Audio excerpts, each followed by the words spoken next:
নির্বাসন থেকে প্রধানমন্ত্রী, দীর্ঘ নির্বাসন থেকে ক্ষমতার সনদে বাংলাদেশ জাতীয়তাবাদী দলের চেয়ারম্যান তারেক রহমান।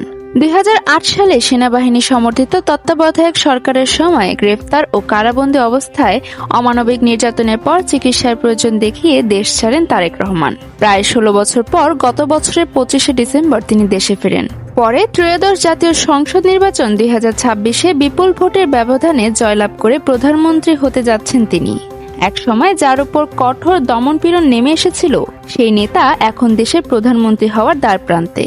উল্লেখ্য, তারেক রহমানের মা বেগম খালেদা জিয়া দেশের প্রথম নারী প্রধানমন্ত্রী ও দীর্ঘদিনের বিএনপি প্রধান, যিনি গত ৩০ ডিসেম্বর দীর্ঘ অসুস্থতার পর মৃত্যুবরণ করেন। দেশে ফেরার মাত্র ৫ দিনের মাথায় মাকে হারান তিনি। তারেক রহমানের বাবা জিয়াউর রহমান ছিলেন ১৯৭১ সালে স্বাধীনতার ঘোষক ও মুক্তিযুদ্ধের অন্যতম সংগঠক এবং ১৯৭৭ থেকে ১৯৮১ মেয়াদের রাষ্ট্রপতি। ১৯৮১ সালে এক সামরিক অভ্যুত্থানে তার মৃত্যু দেশকে আরও অনিশ্চয়তার দিকে ঠেলে দেয়। ৩ বছর পর খালেদা জিয়া বিএনপির নেতৃত্ব গ্রহণ করেন ও গণতন্ত্র পুনরুদ্ধারের আন্দোলন করেন। বাংলাদেশ ত্রয়োদশ জাতীয় সংসদ নির্বাচনে বেসরকারি ফলাফলে বিএনপি পেয়েছে ২১৩টিরও বেশি আসন, যা দলটির ইতিহাসের সবচেয়ে বড় বিজয়গুলোর একটি। ২০০১ সালে তারা পেয়েছিল ১৯৩টি আসন।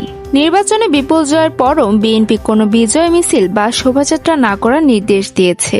দলের বিবৃতিতে বলা হয়েছে, জাতীয় সংসদ নির্বাচনে বিপুল ব্যবধানের বিজয় সত্ত্বেও কোনো বিজয় মিছিল বা শোভাযাত্রা আয়োজন করা হবে না, বরং দেশের কল্যাণে জুমার নামাজ শেষে বিশেষ দোয়া অনুষ্ঠিত হবে।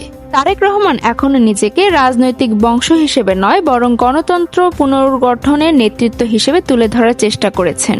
তিনি বলেছেন, বাংলাদেশের ভবিষ্যৎ উন্নতির পথ কেবল গণতন্ত্র চর্চার মধ্যে দিয়েই সম্ভব।